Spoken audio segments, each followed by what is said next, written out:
Alors, qu'est-ce que c'est que cette vidéo ? Qu'est-ce que ça veut dire ? Qu'est-ce que je suis en train de faire ? Pourquoi je suis là ? Je ne sais pas. J'étais partie, je vous explique rapidos. J'étais partie pour faire un nouvel épisode de podcast, donc de mon petit podcast Élise Formatrice Anglais, sur les mots en ing, c'est-à-dire les mots qui se terminent par ing. Souvent on se les confond, on ne sait pas comment les utiliser, on ne sait pas à quoi ça sert, bref. Du coup j'ai commencé une petite série, j'ai fait un premier épisode et je m'apprêtais à préparer mes autres épisodes. Quand je suis tombée sur cet article du Figaro. Alors, on peut voir déjà le titre de l'article. Juicing, fooding, cette mode ridicule des mots en ing. Ça m'a un petit peu interpellée. Et je me suis dit, plutôt que de le lire toute seule dans mon coin, je vais en faire profiter des gens. C'est parti, je vous invite à lire cet article ensemble. Le premier truc qui m'a fait rire, que j'ai juste survolé, hein. Vous voyez, j'ai même pas pris le temps de fermer mes autres onglets, comme quoi je me suis vraiment précipitée pour enregistrer cette vidéo. Alors, le premier truc qui m'a fait rire, c'est que celle qui a fait alors on va appeler ça un billet d'humeur, hein, pas un article, parce que clairement elle était de mauvaise humeur pour parler de ces mots en ing. Elle s'appelle Linda. Alors Linda Giguère, certes, Giguère ça fait très français, mais Linda... Linda c'est assez anglais, non ? Comme les mots en ing. Je veux dire, s'il n'y avait pas l'influence de l'anglais sur le français, peut-être tu t'appellerais Josette ou Micheline. Du coup, c'est peut-être pas mal, non ? Bref, on va le lire ensemble. Connaissez-vous le phubbing ? Alors non, je suis formatrice en anglais, maintenant je ne connais pas le phubbing. Je suis peut-être un peu trop vieille pour ça. Cette attitude qui consiste à ignorer une personne en consultant son téléphone. Alors ça, déjà, j'ai envie de dire, ça m'a l'air plutôt très français comme comportement. Mais bref, continuons. Comme lui, donc comme phubbing, des dizaines de mots hybrides ont vu le jour dans la langue française.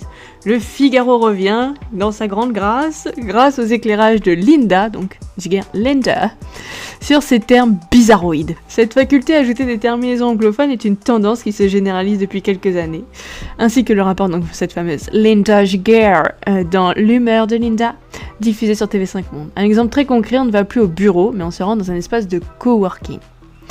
Ok, là à la limite pourquoi pas, pourquoi est-ce qu'on n'aurait pas pu dire un espace de co-travail, des co-bureaux, ou alors dire juste un espace de travail partagé.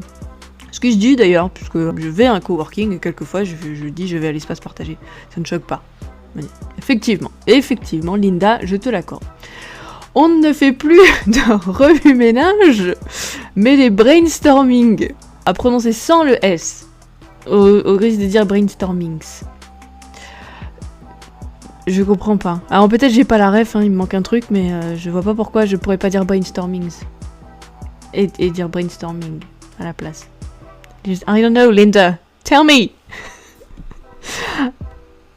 Sous-titre Shopping. Woo. À l'origine, rappelle la journaliste qui cite Le Monde, les premiers mots en ing sont apparus il y a une vingtaine d'années dans le monde de l'entreprise, du marketing et de la communication. Coworking, alors co-lunching. D'accord. Oui, non, on dit encore des repas d'affaires, je pense. Hein. C'est peut-être parce que j'habite pas à Paris. C'est le cas aussi des termes camping, parking, zapping, qui, en entrant dans la langue française, ont pris un sens différent de leurs homonymes anglophones. On parle ainsi de campsite, ce qui est vrai, du coup, on dit pas un camping en anglais, on dit un campsite. Car park, au lieu d'un parking, oui. Et channel surfing, pour ce qui est l'équivalent du mot zapping. Oui, jusque-là, tout va bien. À votre avis, j'avais besoin d'être rassurée. La langue française, comme toute langue moderne, vit et se nourrit donc d'emprunts. Merci Linda. Mais on en a créé d'autres. Note avec pertinence Linda Giguère. On a pris des mots français auxquels on a ajouté le suffixe ing. Et c'est alors que les choses se compliquent. Grave. Ainsi, on a donné naissance à des mots hybrides tels que forcing, listing. Des termes qui possèdent pourtant bien leurs équivalents en français. Ceux-là rejoignent alors la liste des anglicismes qui pourraient être visités. Pourquoi ne pas dire, par exemple, penderie ou garde-robe à la place de dressing ? Faire les magasins plutôt que shopping ? Faire un remue-ménage plutôt qu'un brainstorming ? Aller dans un parc à voitures plutôt qu'un parking ? Se faire une brochette au lieu d'un brushing ? Il me tue. Le Figaro, il me tue. Soyons... Alors attention, on arrive à du sérieux. Soyons snob et parlons français. Soyons snob et parlons français.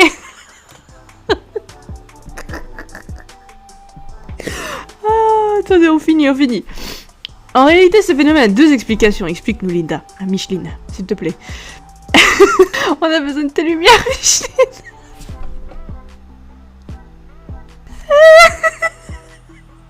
Ah, il faut chialer.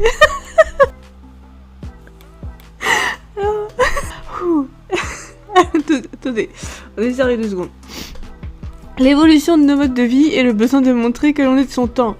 C'est un fait. L'anglais est la langue du numérique. Le français se modernise donc au gré des nouveautés, ici technologiques. Comme souvent, la révolution langagière se fait alors le reflet de la révolution sociétale. Ok, la langue change parce que la société change. Jusqu'ici, tout va bien, Linda, on est d'accord. Le terme phabbing, qui est la contraction du mot phone et snobbing, a été créé pour caractériser l'attitude de ceux ou celles qui venaient en consultant son téléphone. Très bien. Linguisation.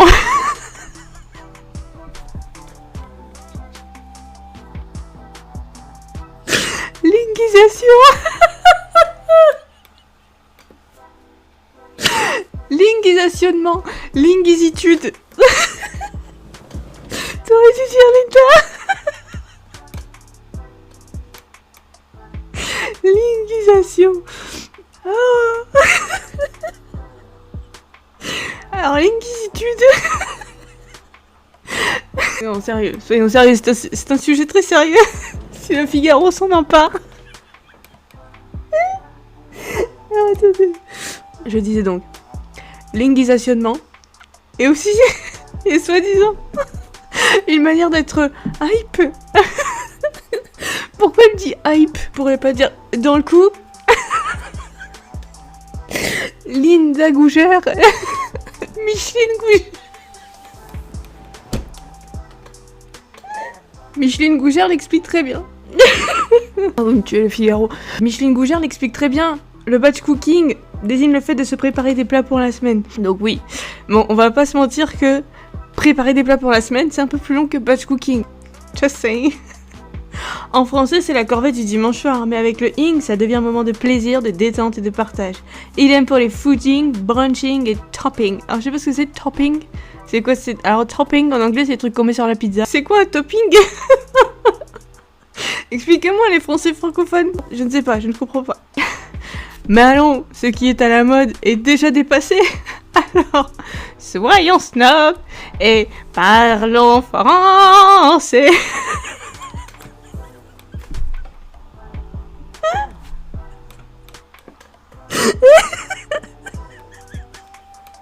On remercie Micheline Gougère pour ce billet d'humeur.